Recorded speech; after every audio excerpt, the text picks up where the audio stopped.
Hello everyone, welcome to my new blog. Sunday মানেই তো outing, আর সেই কারণে এই সুন্দর ওয়েদারটাকে এনজয় করার জন্য আমিও বেরিয়ে পড়েছিলাম সানডে আউটিংয়ে।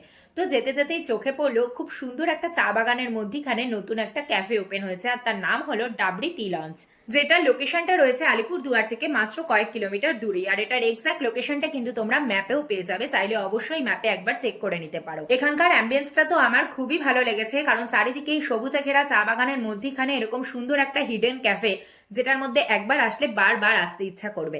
আর রাত্রিবেলা সৌন্দর্যটাও কিন্তু একদমই অন্যরকম, কারণ রাত্রে এখানে প্রচুর সুন্দর সুন্দর লাইট দেয়, তো দেখতে কিন্তু আরো বেশি ভালো লাগে। আর এখানে কিন্তু পার্কিং এরিয়াও রয়েছে হিউজ পরিমাণে, সেই কারণে তোমরা গাড়ি নিয়ে আসলেও কোনো অসুবিধা হবে না। তো এই ক্যাফেটা যেহেতু চায়ের জন্য বিখ্যাত, সেই কারণে আমি আর দেরি না করে ঝটপট এখান থেকে অর্ডার করে দিয়েছিলাম এই মশালা চা। আর আমি নিজেও যেহেতু একজন চা লাভার, সেই কারণে চা তো এখানে ট্রাই করতেই হতো। আর এখানকার মশালা চাটা কিন্তু খেতে আমার দারুণ লেগেছিল। এরপর আমি অর্ডার করেছিলাম ফ্রেঞ্চ ফ্রাইস, যেটার সঙ্গে এক রকমের চাটনি দিয়ে সার্ভ করেছিল। এটা খেতে আমার ওকে ওকে লেগেছিল। নেক্সট আমি ট্রাই করেছিলাম এই বাটার মশালা সুইট কর্নটা, আর এটা খেতে কিন্তু দারুণ ছিল। তো যারা কর্ন লাভার আছো তারা কিন্তু অবশ্যই এখানে আসলে এই আইটেমটা ট্রাই করতে একদম মিস করো না। আর তারপর আমি ট্রাই করেছিলাম এই চকলেট মিল্কশেকটা। আমার মিল্কশেক খেতে খুব একটা ভালো লাগে না, তবে এটা কিন্তু বেশ ভালো ছিল। তো এখানকার খাবারের প্রাইসগুলো একটু এক্সপেন্সিভ আছে বটে, তবে খাবারগুলো কিন্তু নো ডাউট প্রত্যেকটাই খুবই ভালো।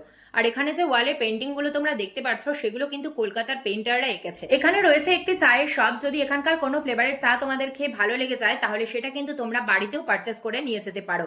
আর এই শপে কিন্তু 30 থেকে 35 রকমের ফ্লেভারের চা এভেলেবেল রয়েছে।